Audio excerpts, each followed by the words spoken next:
നിങ്ങൾക്കറിയോ ശരിക്കും ഡീറ്റെയിലിങ്ങിന്റെ നിർവചനം എന്താണെന്നുള്ളത്, മീനിങ് എന്താണെന്നുള്ളത് അറിയോ? ശരിക്ക് ഡീറ്റെയിലിങ്ങിനെ പറ്റിയിട്ട് നിങ്ങൾ ഒരു ഗൂഗിളിലോ അല്ലെങ്കിൽ ചാറ്റ് ജിപിറ്റിയിലൊക്കെ ചോദിച്ചു കഴിഞ്ഞാൽ അതിൻ്റെതായ ഒരു ആൻസർ ഉണ്ട്. അതായത് എന്താണോ വണ്ടി, ആ വണ്ടിയുടെ പുതുമല നിർത്തി കൊടുക്കുക, ഏറ്റവും ഭംഗി ലെവലിലേക്ക് കൊണ്ടുവരിക, അങ്ങനെയൊക്കെ പല ആൻസറും നിങ്ങൾക്ക് കിട്ടും. ശരിക്ക് നമ്മൾ അക്കാദമി പഠിപ്പിച്ചു കൊടുക്കുന്ന അല്ലെങ്കിൽ ഞാൻ പഠിപ്പിച്ചു കൊടുക്കുന്ന ഒരു നിർവചനമുണ്ട്. അതായത് നമ്മൾ വണ്ടി അല്ലെങ്കിൽ ഒരു വാഹനം നമുക്ക് ഡീറ്റെയിലിങ്ങിന് വേണ്ടി കിട്ടിയ അത് എന്തുമാവാം. ഞാൻ മുന്നത്തെ ഒരു വീഡിയോ പറഞ്ഞ പോലെ 5 ടൈപ്പ് ഓഫ് ഡീറ്റെയിലിംഗ് ഉണ്ട്. ആ ഡീറ്റെയിലിങ്ങിൽ ഏത് വർക്കും ആവാം നമുക്ക്. ഇപ്പോൾ ഒരു ഉദാഹരണം പറഞ്ഞാൽ നമുക്കൊരു ഒരു സെറാമിക് കോട്ടിങ്ങിനോ അതുമായി ബന്ധപ്പെട്ട് എന്തെങ്കിലും വർക്കിന് കിട്ടി. അപ്പോൾ നമുക്ക് എന്താ കസ്റ്റമർക്ക് ഡെലിവറി ചെയ്യണം അല്ലേ?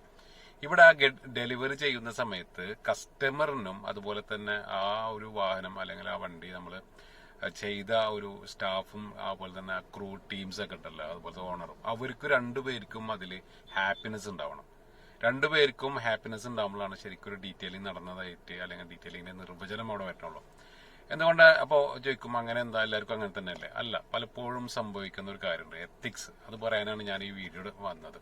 അതായത് നമ്മൾ ഒരു കാറ് ഡെലിവറി ചെയ്യുന്ന സമയത്ത് പലപ്പോഴും പല രീതിയിലുള്ള വർക്ക് വരാറുണ്ട്. Ceramic coating, 9H 10H, graphene coating, PPF ഇത്ര മൈക്രോൺസ്, TPU TPH എന്നൊക്കെ കൊണ്ട് വരാറുണ്ട്.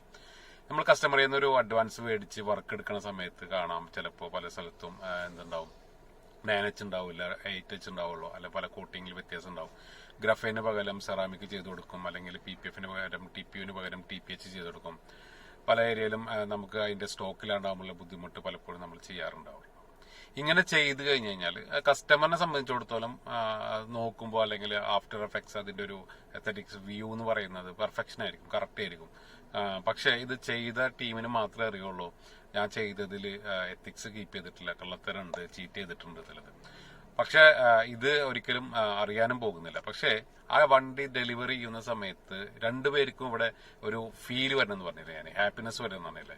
ഈ ഒരു ഹാപ്പിനെസ് ശരിക്ക് ആ ഒരു ആർക്ക് മാത്രം കിട്ടിയിട്ടുള്ളൂ, ഓണറിന് മാത്രം കിട്ടിയിട്ടുള്ളൂ എന്ന് പറഞ്ഞാൽ ഓണറിനെ അറിയില്ല. പക്ഷെ ഇത് ചെയ്ത ആ ടീമിനെ, ക്രൂവിനെ, ഓണറിനെ അറിയാം ഇത് ചെയ്തത് തെറ്റുണ്ട്, പല സ്ഥലത്ത് നമ്മൾ ചെയ്തത് കറക്റ്റ് അല്ല, അയാൾ പറഞ്ഞ TPU എന്ന് പറഞ്ഞ TPH ആണ് ചെയ്ത് കൊടുത്തത്, അല്ലെങ്കിൽ ബ്രാൻഡ് മാറിയിട്ടുണ്ട്, ഗ്രഫേം പറഞ്ഞിട്ട് സെറാമിക് ചെയ്ത് കൊടുത്തിട്ടുണ്ട്, അതല്ലെങ്കിൽ അതിന്റെ വേരിയേഷൻസ് ചെയ്തിട്ടുണ്ട്. അങ്ങനെ പല കാര്യങ്ങളിലും നിങ്ങൾ ഡീറ്റെയിലിംഗ് ചെയ്യാറുണ്ടാവും.